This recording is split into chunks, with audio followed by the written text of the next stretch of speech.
Okay, so now we're going to kind of do a fun example. All of us, I think, are familiar with E equals mc squared, but not many people really know what this means. So this is one of Einstein's equations, and what this means is the energy equals the mass times the speed of light squared. That's what that means. Okay, so what we're saying here, so energy equals the mass times c, in this case, is the speed of light. The speed of light squared.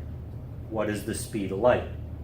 The speed of light is 9 times 10 to the 16 meters every second. If we think of this in miles, it's about 186,000 miles every second. And that is flying. Going this fast, it would only take about a second and a half to go from the Earth to the Moon. Going this fast, the speed of light, going that fast, it takes about 8.5 minutes to go from the Earth to the Sun. Yeah? So it is really flying. But the question here is, let's find how much energy is there in just 3 kilograms of a mass that is 3 kilograms. Well, that's our mass, so the energy is 3, that's our mass.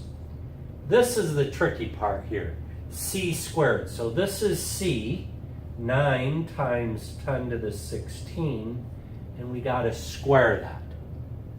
All right, so what is this? This is 3 times, remember our rules of exponents, you got to raise each part to the power of 2.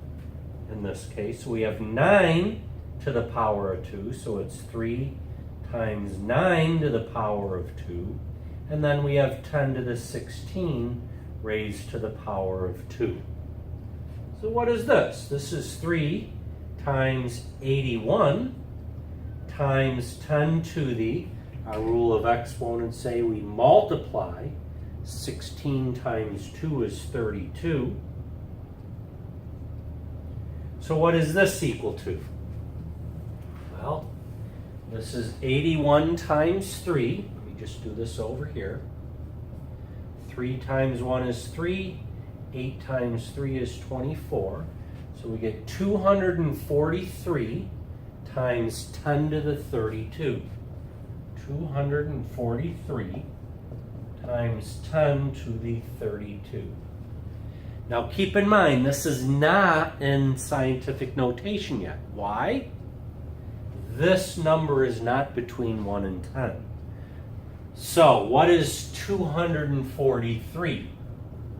That's equal to, well, again, we want to, where do I put the decimal place to get a number between 1 and 10? I don't want to put it there, because 24.3 is not between 1 and 10. We want to put it right here. Now, we know this is 2.43 times 10 to a positive number, because 243 is a big number. So now, it's going to, what is the positive exponent? Well, count how many decimal places there are between the end and where our decimal needs to be. There's 2, so that's 10 to the 2. So this is 2.43 times 10 to the 2 times 10 to the 32. Well, again, back to our rules of exponents, x to the a times x to the b is x to the a plus b. We add the exponents. X in this case is 10. So we get 2.43 times 10 to the 32 plus 2 is 34. This is a gigantic number. So there's a lot of energy. It doesn't take very much mass to get a whole lot of energy. So anyways, that is the amount of energy in a 3 kilogram mass.